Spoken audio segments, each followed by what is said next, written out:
Welcome back, ladies and gentlemen. This is Just the Worst Movie Review Podcast, episode number 9 to be perfectly exact. And as usual, I'm your host, Billy Donnelly, who you can find at JoeBlow.com. This is Infamous, and of course, right here at Just the Worst Podcast. And as we see at the title of the show, like we usually do, week in and week out, like to review the big new movies that are hitting the theaters this coming weekend for you to check out as you figure out, maybe I want to watch something.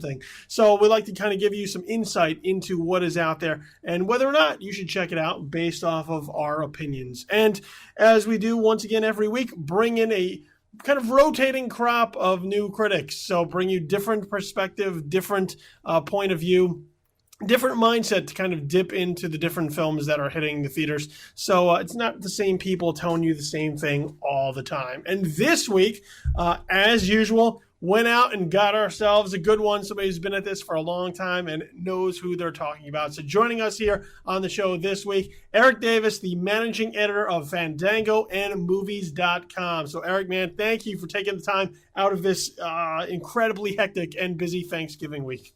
Yeah, man, I'm happy to be here. It's Just the Worst Podcast should have just the worst guests, so that would be me. Well, see, like we put it out every time because everybody always goes, "Why did you put me on Why would you put me on that show?" and as we always explain to lay out at the beginning of every show, everyone always lays claim to being the best, the most ultimate, the greatest podcast ever. We like to lower the bar of expectation quite a bit.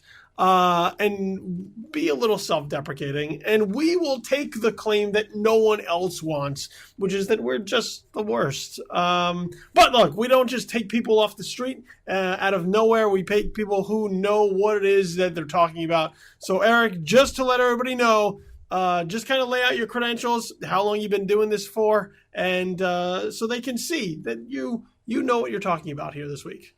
Yeah, I've been doing this for a while now. I crossed 10 years in August, getting paid to write about movies. Well, happy anniversary. Thank you. So yeah, I began about 10 years ago. I ran one of the first movie blogs, I would say, called Cinematical for right before it was bought by AOL Movie Phone, and it was bought by AOL, became an editor-in-chief for them. And, you know, we sort of one of those early movie blogs. I think that kind of cropped up after that first cycle of movie sort of review sites like Ain't It Cool and Joe Blow. And so we kind of came around the same time as Slash Film and first showing the Film School Rejects. And then I was with them for a long time. And then I kind of came over and started doing some stuff for Fandango. And Fandango also owns a site called Movies.com. So I manage that one, and I also do a lot of stuff for Fandango. These days, I do a lot. I'm all over the place. I go on TV and radio a lot to talk about the movies. I'm not reviewing as many in print as I used to, but I still, I'm still talking about them. I'm still writing about them. I still kind of go on Twitter. I've been playing around lately with doing like 15-second video reviews and just different ways to kind of talk about movies and review movies. So I've been at it for a long time, and I've kind of done pretty much everything that you could do when it comes to covering movies. I've done it. And it's been fun. It's been a wild ride, and I'd like to keep doing it if I can. See, so there it is. As I said, we didn't just pull some random stranger off the street. We pull people who know what they're talking about, so that when we give you insight into the films, we have some basis based off of we've seen a lot of things. I didn't say I know what I'm talking about. I said I've been doing it for a while. Well, we claim that we kind of know what we're talking about. We have platforms to be able to say, I know what I'm talking about.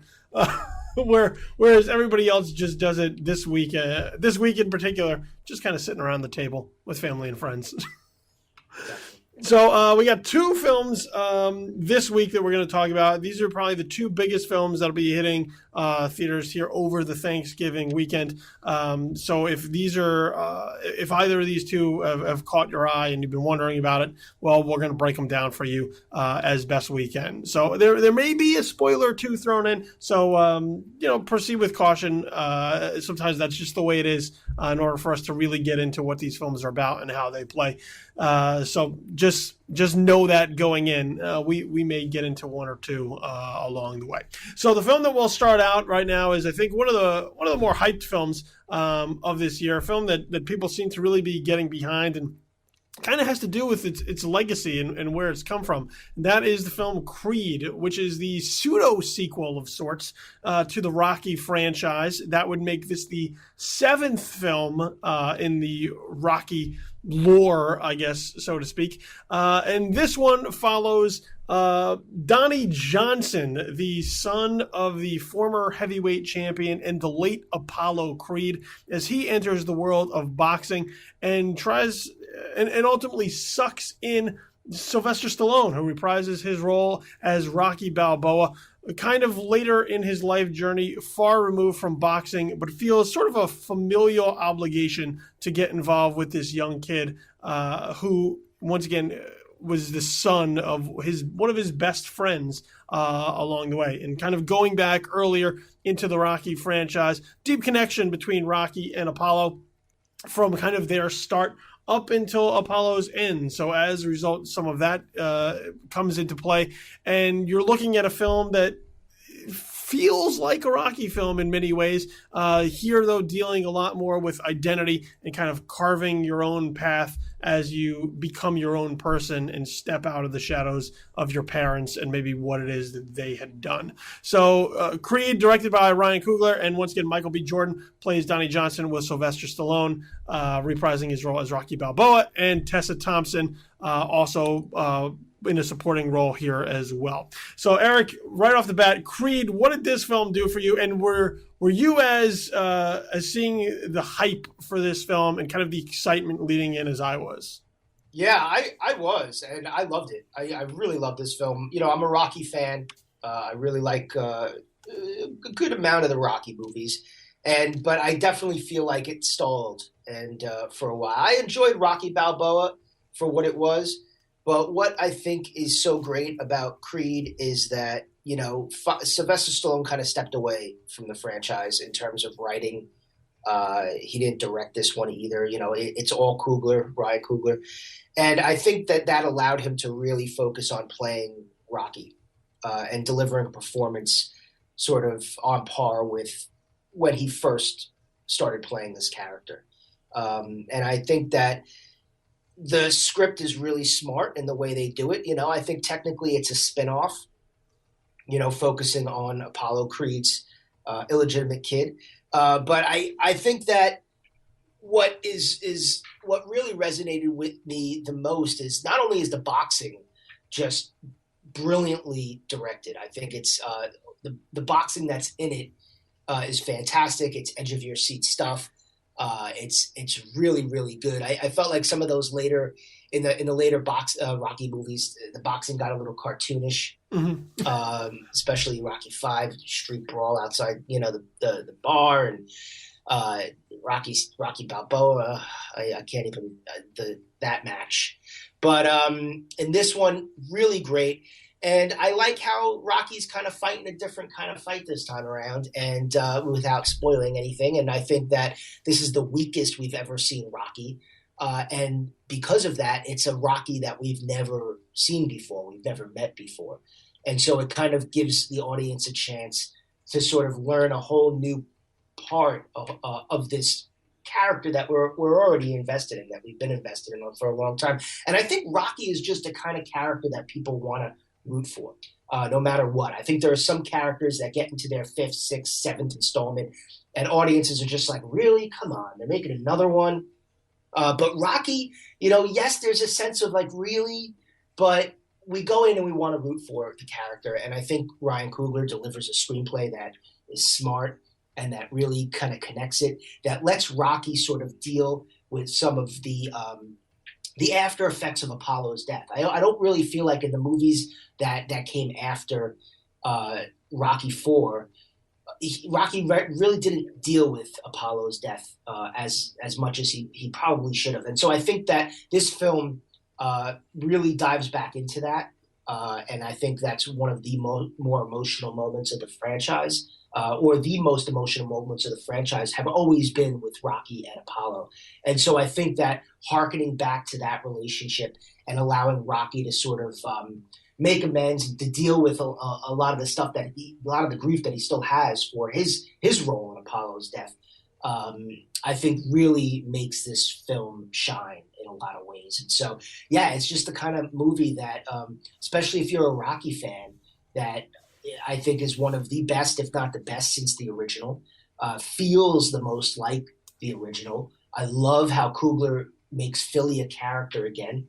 He's all over Philly. There are a lot of shots where he'll just leave the camera on just everyday life in Philly, showing you too how much the city has changed since the first Rocky, because it's completely different now. You know, the neighborhoods that Rocky ran through in the original are a lot different than the neighborhoods that Michael B. Jordan's running through in this one. And so we see the change. We see how the city has evolved. We see how the city is still a character, how the city is still rooting for these underdogs. And there's just a lot of this film that is just wildly entertaining. And yeah, it ends with a really some cheer-worthy sequences. And so it's among my favorite movies of the year, I will say that.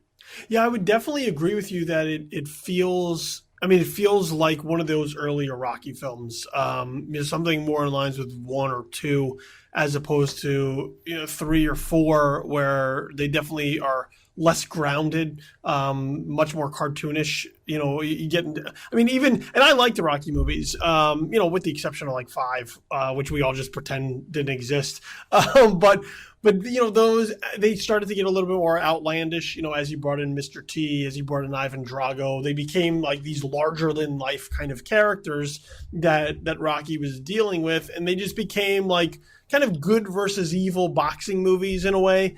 Whereas the first 2, I mean, the first one definitely to a lesser effect, but still kind of dealing with the life issues of these characters and kind of what they're going through and the emotions. Even Rocky 2, where he's kind of dealing with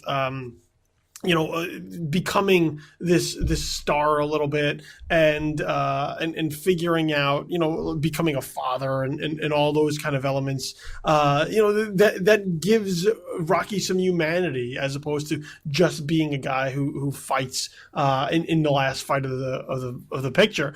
And I think you bring up a really good point in that, Apollo Creed's death in Rocky IV is a huge moment in the series, even a huge moment just in that film, but a huge moment in the series, particularly because it catapults us to so many other things. Especially Rocky IV. Like that's the direct event that brings us to his fight with Ivan Drago. And I think as we've moved through, Rocky IV and into Rocky V and Rocky Balboa, that is an event that we really haven't had much to examine, much time to examine. They haven't really unpacked any of the emotion, any of the trauma, psychologically or emotionally, considering how this went down, which is, Apollo Creed dies in an exhibition fight. Rocky's in his corner and could stop the fight, but doesn't. So, there's a way of looking at it and saying, well, is there blood on Rocky's hands? And if there is, how do you deal with that? How do you deal with kind of this survivor's remorse or knowing I could have fixed that? And I think Creed helps unpack that here as far as Rocky is concerned, to the point where it's not the same Rocky character that we've seen before. It's not, just he's a little bit wiser, for which for Rocky Balboa is not a leap, but progress in many ways. He has a little bit more perspective on life, having been through the things that he's been through. And some of that ties into, kind of the Mickey character from earlier on. That's the role that he is now filling, with Michael B. Jordan kind of playing this underdog that isn't Rocky, but has his own issues to deal with. So this isn't a guy coming up from the streets, trying to take advantage of that one shot at the prize that he's going to get in order to try and make something of his life, to make some type of mark. This is somebody who's trying to make their mark by not being compared to their legendary father, living in that shadow, having people have these expectations and thrusting them upon you just because of your parental lineage. So I think in that respect, there's a lot of stuff there that really makes it interesting to watch these two characters kind of deal with their own issues together, but also separately. Yeah, and I like how it's not Rocky's kid that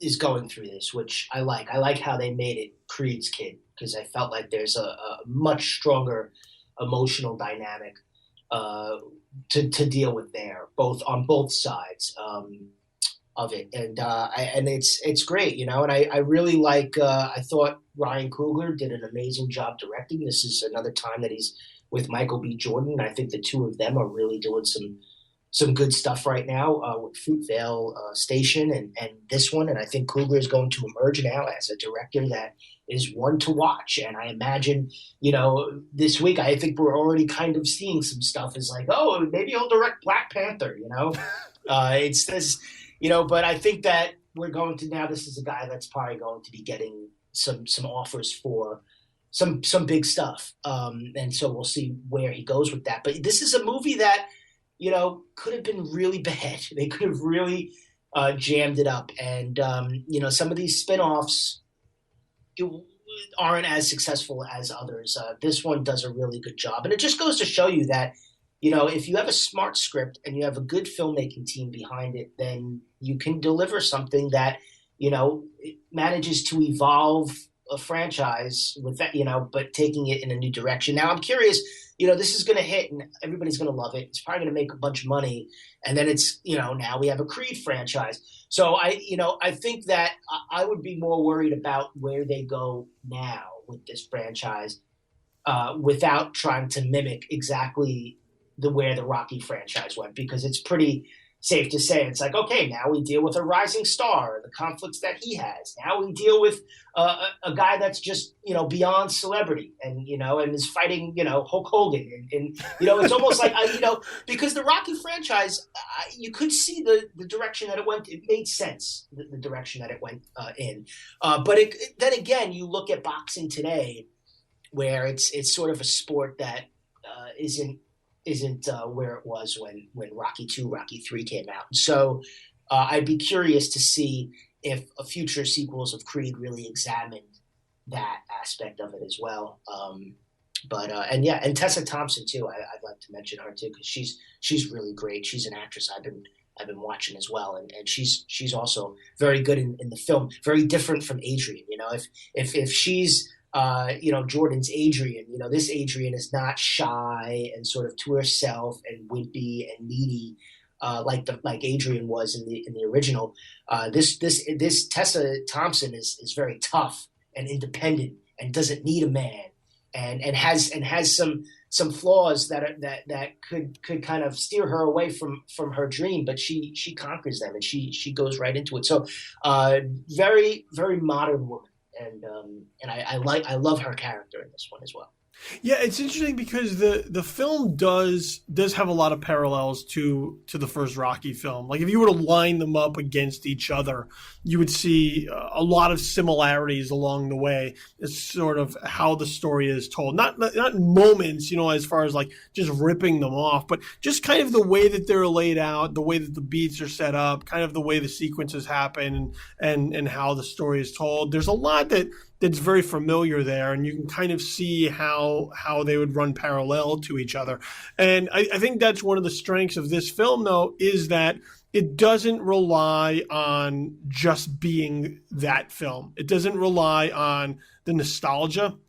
It doesn't rely on kind of being lazy and calling back to, fan favorite moments and saying, well, yeah, the fans will remember this, so we don't really have to do that much because we'll just throw this thing out. We'll just throw this bone out there that we know that they're going to go crazy for, and that'll be enough.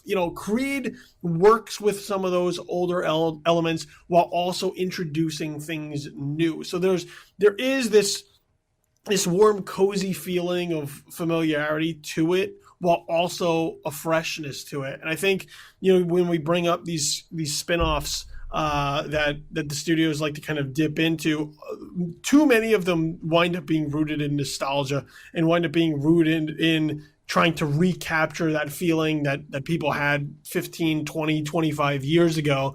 And I think Creed does it and walks that fine line and does it in a really smart way, because it is calling upon that a little bit to try and attract people who are familiar with the Rocky series, people who know Sylvester Stallone and Rocky's being kind of one of his Paramount characters. And then there's stuff for people who don't have that connection to Rocky, people who are just being exposed to this for the first time. And as a result, there's something new for them to grab a hold of and kind of make this series their own. And I think it's interesting that you kind of bring up, moving through and forward with sequels is, while I think this is a good entry, an excellent entry in the Rocky franchise, and a passing of the torch in many ways, it will be interesting to kind of see how they move forward, because while Creed and Rocky have those parallels, a Creed 2, I don't know that can have those similar parallels to a Rocky 2. A Creed 3, he's not going to fight Mr. T again, without it starting to become ridiculous. I think there's a real opportunity to do something different and special with this franchise, as long as you have smart storytellers involved and a smart story to tell. Like not just let's make another one because the last one made a lot of money. Like if you really break it down and say, well, what is the story that we can tell here? What is the natural progression of these characters in today's kind of current climate, and especially bringing up, the current state of boxing? I think that there is real opportunity for them to continue to expand upon these characters, be it Michael B. Jordan or continuing to see what happens with Rocky. Yeah, exactly. And where do you go with it? So, I mean, I think there's still a guy that's living in the shadow of his father, and I think there's a lot still to explore there, because I feel like the film starts to, in terms of him kind of coming to terms with who he is and sort of owning it. But I still think that as he could progress as a boxer, that's going to become, something that he's going to have to live with and figure out how to deal with, and figure out how to separate himself from that image, that shadow, that boxer that people think he should be, versus the boxer that he is. So I definitely think there's enough to explore in a sequel. It's just a matter of where they do and how they do it, and whether or not Ryan Coogler comes back. I mean, this is going to be a very in-demand director right now.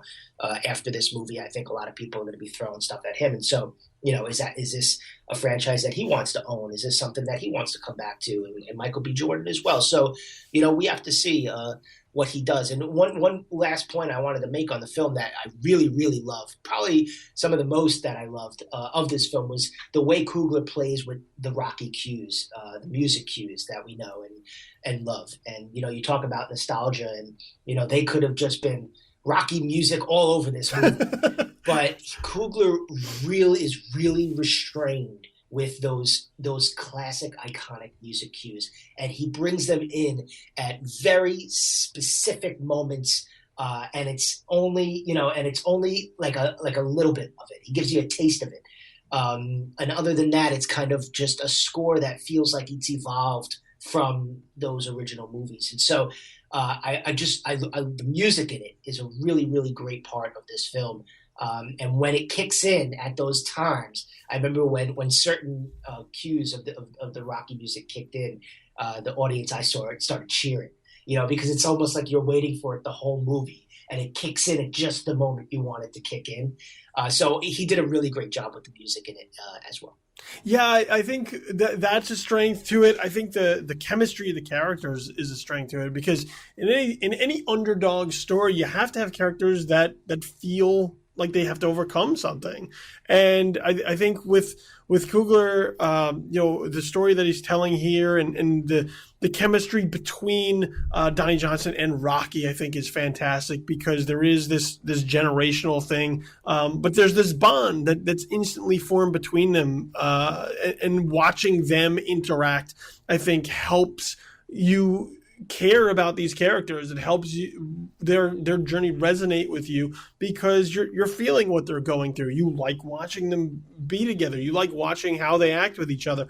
And as a result, the entertainment value is there. There's a joy to watching it, and it helps feed into that underdog story. The chemistry between Jordan and Thompson, I think, is there too, because it's not just this tacked on love story or this just kind of side thing over there to kind of help fill it out. There's something there between these characters. So when they do interact, it means something as you're watching the film. So I think the chemistry between that main cast really helps fuel the kind of the crowd pleasing moments of this, so that when good things happen to people, it pulls at the heartstrings. It gets you feeling good inside as you watch it, and watching them get to these points in their story.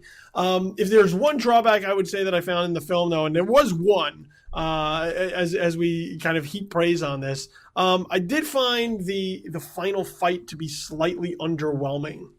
I think visually it looks fantastic, as you mentioned. I think all of the in-ring boxing action looks amazing. Coogler takes the camera and puts it like right in the ring, so that you feel like you're right on top of these guys' shoulders as they're trading punches, as opposed to kind of the wider shots that we've seen in boxing films. I think with Southpaw and with this, we kind of got like right in the action in many ways this year as far as boxing is concerned. But I think because of the duality of both Michael B. Jordan and Sylvester Stallone fighting their fights, the fight itself, the final fight itself in the film, comes off a little bit undercooked, because we're getting to know these characters a little bit more, and that fight at the end doesn't have, I think, as much at stake as, say, Rocky fighting Apollo in the first film, where that was it. Everything was kind of put into that fight.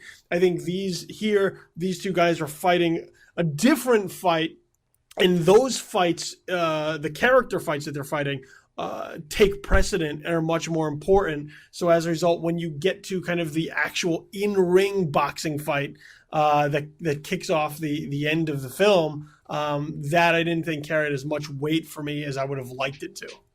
Yeah, the fight itself, I was in. I really liked watching it. It was entertaining. I was feeling it. I was oohing and eyeing and closing my eyes. So I think he did a good job with the fight itself. But I do agree in terms of the stakes of the fight and the way that they come into it and the way that they set it up.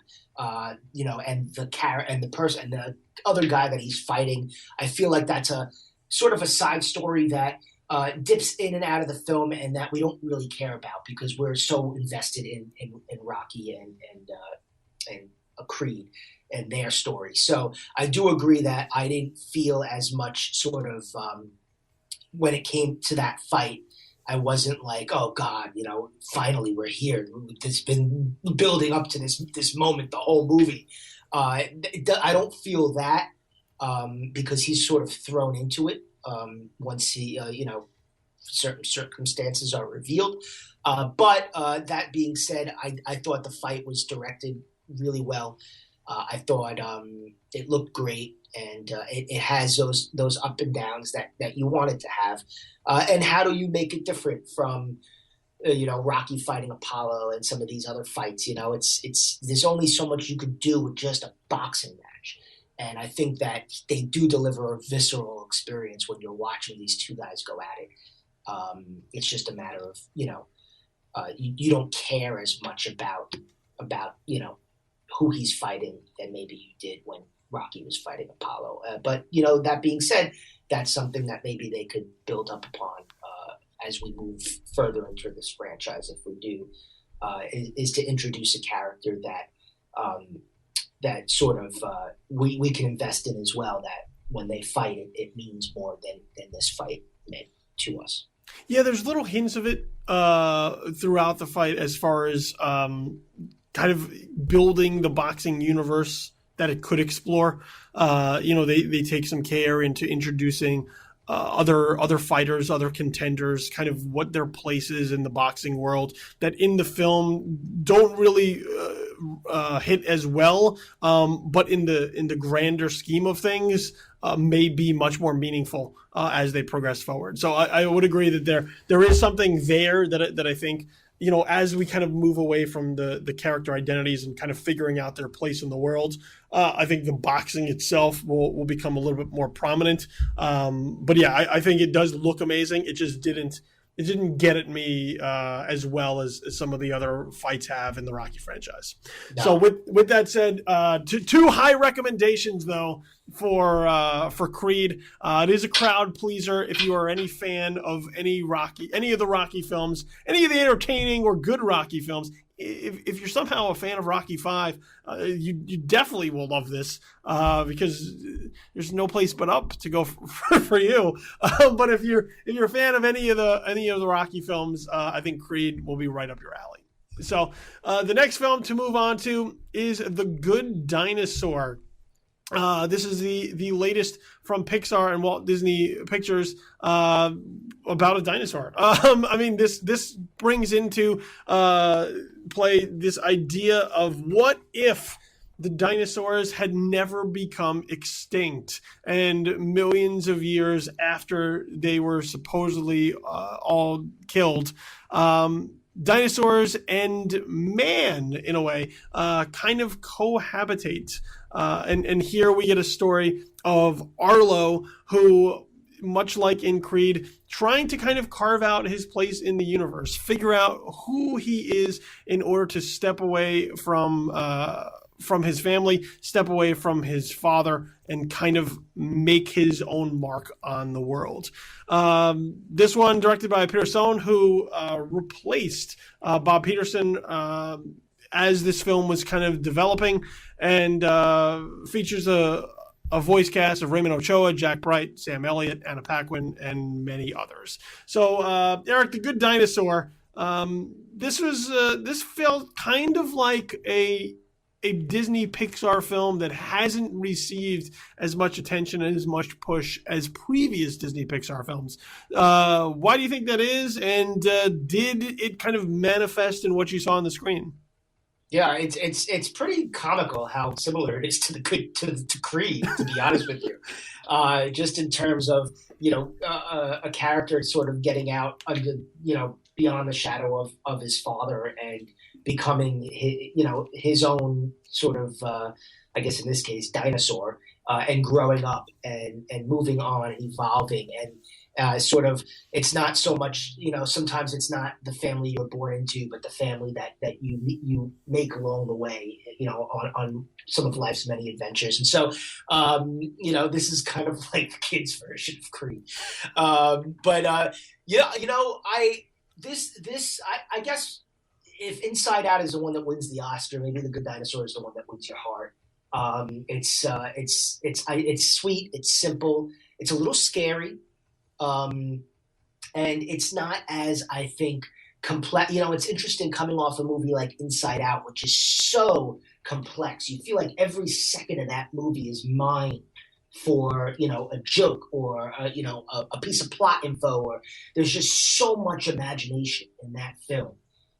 Whereas The Good Dinosaur is just is a little bit simpler. It's just a dinosaur kind of gets lost, and goes on an adventure with this little kind of cave boy, and it feels like almost like a Lion King in a way without the music. Something that's a bit of a simpler story, something that's not as complex as something that we've seen from Pixar in the past. Still a lot of imagination. I think the sceneries, the nature, especially the water. The water in this film, I feel like, is its own character, and it's the scenery is gorgeous. Some of the I would say some of the most gorgeous visuals I've ever seen from Pixar are in this film. I don't really get so hung up on the fact that this film had some issues along the way, and that it changed directors. I feel like Pixar movies, in and of themselves, are very collaborative efforts, and everyone at Pixar sort of jumps on a movie and kind of helps and tinkers and gets it right. I do feel like there was some screenplay hiccups in it. some moments where they could have gone off in a different direction tonally, but they kind of rung it back, I think, a little bit to make it appeal to a younger audience. But that being, and I think that there could have been. They do repeat the same characters a lot. I think there could have been some more characters in it as well. But I enjoyed it. I really liked it. I didn't cry, which I thought I was going to, but that's not saying it's not a tearjerker, because I really think it is. I think this is the kind of movie where it really depends on sort of what you're going through and what you're experiencing in your life. And I think it could hit people really hard, and it could hit people not as hard.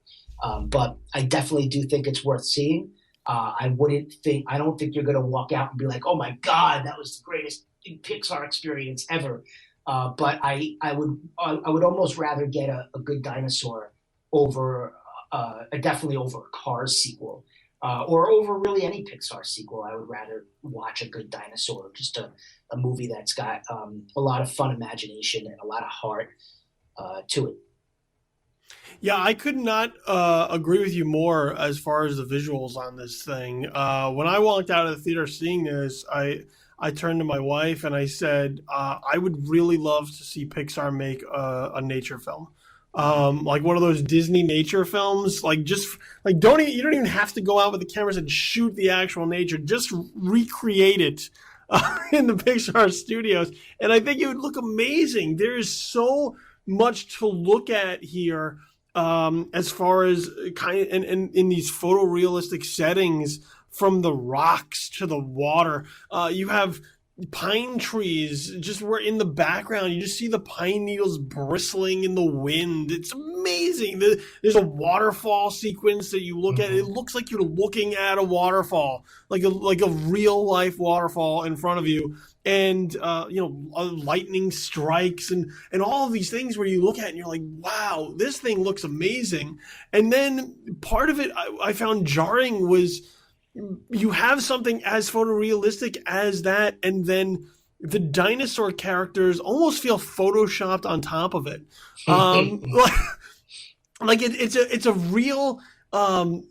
real departure from what you're looking at, and it takes a little bit to reconcile these two different worlds that are brought together, which is these gorgeous landscapes that look almost as if you're looking at the real deal, and then these very cartoonish looking dinosaurs that I think take a little bit to figure out, like, how they operate in this world. And especially, I mean, you look at, and part of it's Jurassic Park's fault, but you look at, Jurassic Park and kind of how that informed how we see dinosaurs in a number of ways, and kind of how people's mindset has changed around dinosaurs from Spielberg's first film. And I think it becomes difficult at times, especially if you have adults that are in the audience. Kids are maybe not as familiar with Jurassic Park films as adults are, but I think when you have adults in the audience, it becomes a little bit different for you to try and take, I think, certain liberties with the dinosaurs, because there are adults, and look, we're not all paleontologists, but I feel like adults, having seen some of those films and educated themselves a little bit more over the years, kind of have a little bit better understanding of dinosaurs. So when you start to make them a little bit more child friendly at times, and in some ways, or make them more characters, kind of cartoonish type characters, it's a little bit off-putting. It throws you off the film for a little bit. It's a little bit distracting when you're seeing how these dinosaurs are acting in certain ways. With that said, I was at the complete opposite end of the spectrum as far as what the film did for me. I found this to be one of the strangest Pixar films I've ever seen. It was strange. I mean, this film is weird. Like, this is a really, really strange film in a number of ways, but it just didn't connect to me as well as some of the other Pixar films have. Just right out of the gate, it feels very cold in a number of ways for me. I didn't really get into kind of the family dynamic of the Apatosaurus family here that Arlo is a part of. Because all they really do is do chores. So, like, there's no real sense of how this family operates. I think it feels very, very detached, very cold in a number of ways, and as a result, I wasn't really drawn into that. And then it kept me at a distance from kind of what this young dinosaur is going through. You look at something like Up, which, like, after the first 10 minutes, like, you're snotting all over the place, just sobbing at the horrors that Pixar has heaped upon your world. And here, things come together fairly quickly, but I didn't have that emotional connection to the material that the Pixar films usually do. I agree. It's hard to relate it to Up, though, because Up is a human story, and we are humans. We are not dinosaurs, But I do agree that they don't do enough sort of setting up the universe that we're in terms of allowing us to invest in these characters as much. I felt like if you look at, say, something like Finding Nemo, might be a better movie to compare it to. Yeah. I felt like they do a good job, even though we're underwater and there's fish. They do a good job really sort of setting up that father-son bond, and why they kind of need each other and how they rely on each other and how that world works. So that way, when they're separated and they're off on their own adventures, we're sort of really zeroed in and really invested in these two finding each other again. And so, the Good Dinosaur doesn't sort of achieve, I think, that what Finding Nemo did. And it's like we want Arlo to get home again, but I think we almost want Arlo to sort of grow up more than we do want him to find his home and his parents and his mom and his siblings. So, but and it's a strange movie. It definitely is. The way the dinosaurs look didn't throw me off as much as it threw you off. Yes, it's jarring, but I do understand that it is a kids' movie, and you can't have really realistic T-Rexes kind of hanging out. I think it could scare kids, and I think that may have been something that they were having trouble with when it comes to this movie. But it wasn't as jarring for me, and so I definitely was in it, and I was invested in the relationship between Arlo and the little cave boy and Spot, I guess, than I was the family. Yeah, there's definitely something there, kind of seeing what they're going through and how they protect each other, and how Spot kind of pushes Arlo beyond his comfort level in many ways. So I think there's something there. I think that was one of the issues that I had with the film, though, is that, like, it feels like there's a better film somewhere. Like, there's interesting ideas here that I would like to have seen explored in something better. Because the film just didn't do it for me, and along the way, you have this idea of Arlo having to find his way home. He gets lost. He's swept away by a flood, and he's given advice from his father that as long as you can find the river, you can find your way home. So that's it. Him following the river and trying to get back home. And I feel like there wasn't enough danger maybe in it to kind of suck me in to that journey. Finding Nemo, I think, is a great example in a number of ways. One, because the setup of everything happens so quickly and it's so effective that you're instantly kind of thrown into the relationship and what these characters are going through. But I think also Finding Nemo has a similar journey of getting back to your home, finding your family. And there are many times along the way in Finding Nemo where you question whether or not that's going to happen. There's a lot of tension, there's a lot of drama to that. And that even though that Pixar's not going to end it on a down note, it takes you for that ride. This, I never kind of felt like I was going for that ride. I felt like, it's inevitable. He's going to get there and everything will be okay. And I just think part of that was missing. And part of that, I think, is also the elements of the journey. Like I said, this is a really weird film. You have T-Rex cowboys in it, and there's a psychedelic trip thrown in, like out of nowhere, like all of a sudden I was like, what is happening here? This is Yeah. so strange. It's a film that's sort of at odds with the. It's like we really want to be this little kids film, but then at the same time we want to be this film that adults can really have a good time. It's almost like this film that's saying that desperately wants to be a Pixar movie, but is can't exactly reach that balance. Yeah, it just doesn't know how. It can't figure it out. Like other films have that. Like, well, we have this for the kids and this for the adults, and both of them can watch the same movie and get two different things out of it. And I don't feel like this film ever manages to reconcile those two different viewing experiences. Yeah, I think I think a lot of it comes down to just understanding the universe and knowing what this universe is. And does every dinosaur, friends with each other? Do they all kind of talk to each other? But some are evil and some are, I think that sort of defining this universe, a clearer definition of this universe, I think would have maybe helped the film a little bit more. Yeah, there's like strange raptors in it, and as I walked out, I was just like, what a weird movie. Like, and I took my family to see it. So, because especially when I watch films like this, I like to see how it plays for kind of everybody. So I like to see how it plays for the kids, and I like to see how it plays for the adults as well. And both my wife and us were just kind of like, I don't know. This is a strange film.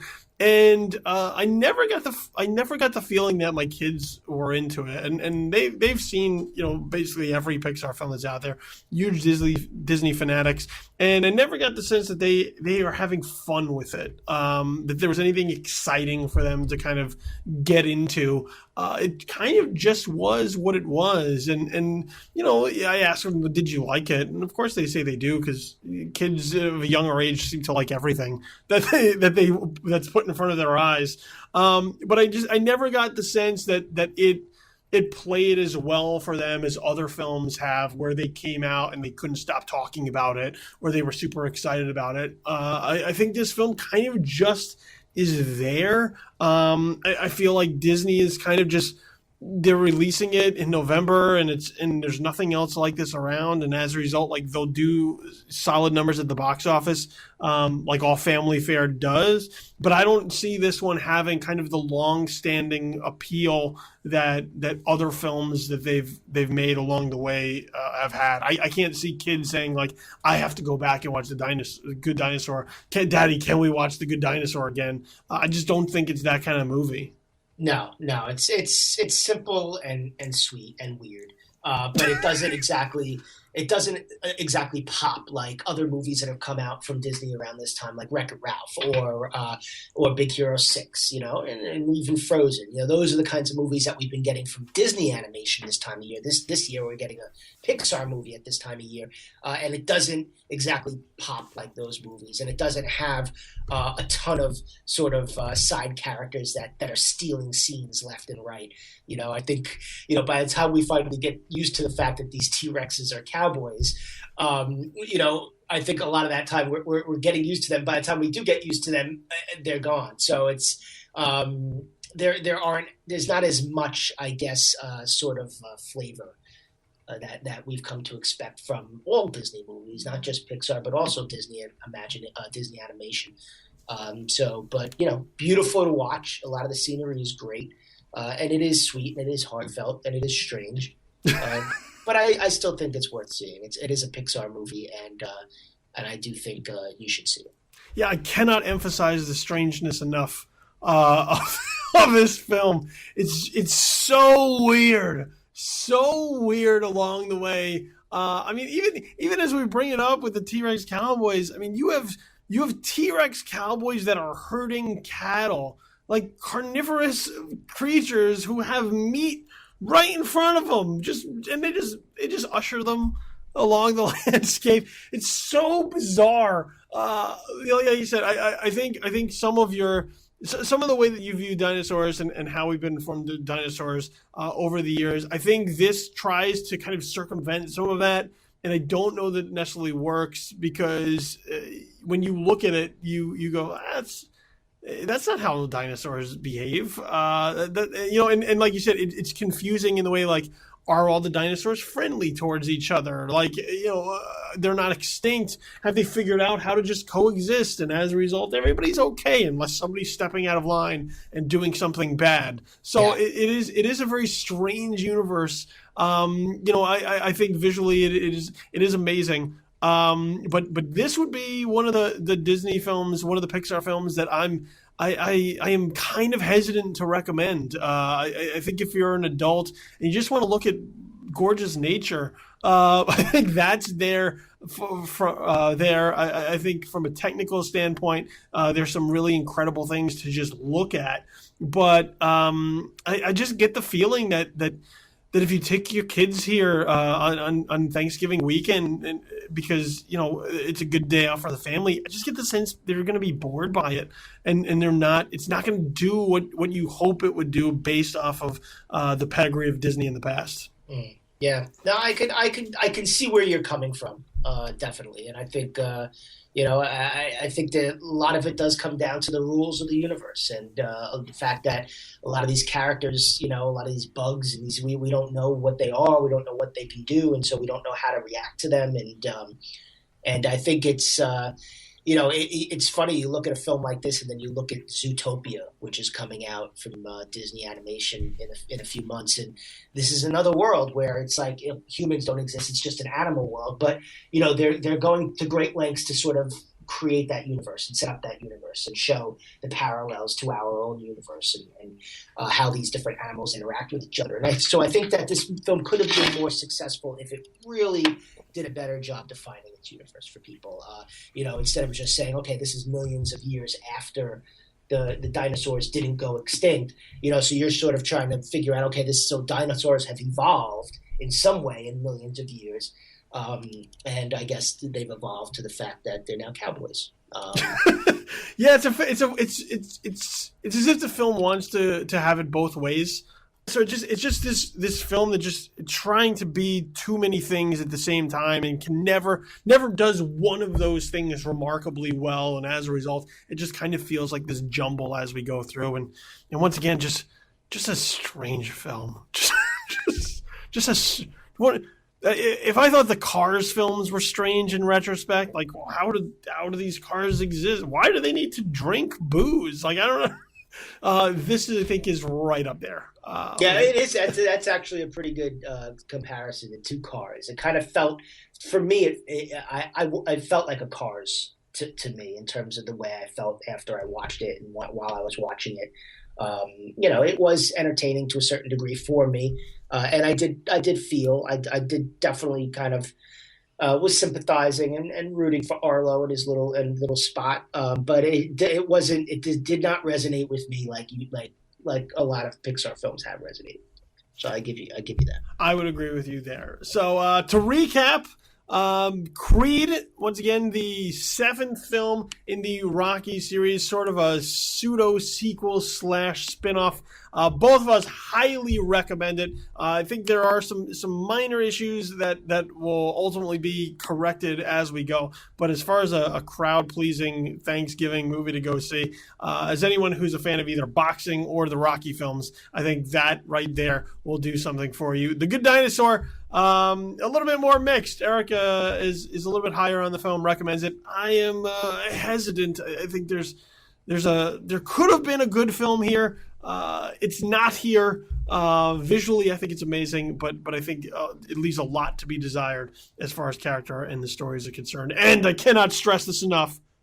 Just a weird, strange Pixar film.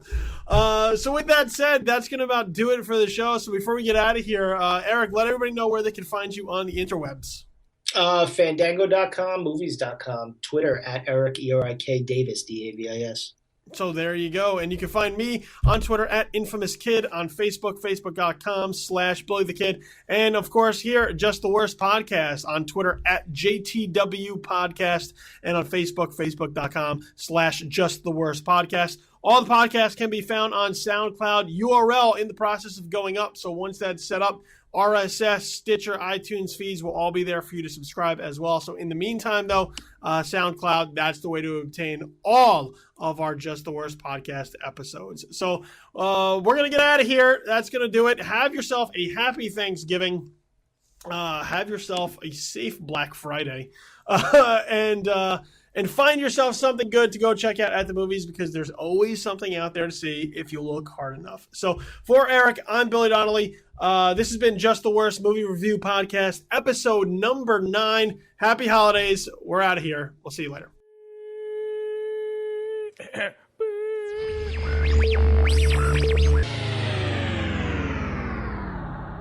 Just the Worst Movie Review Podcast, episode number 9, has been a presentation of Just the Worst Podcast.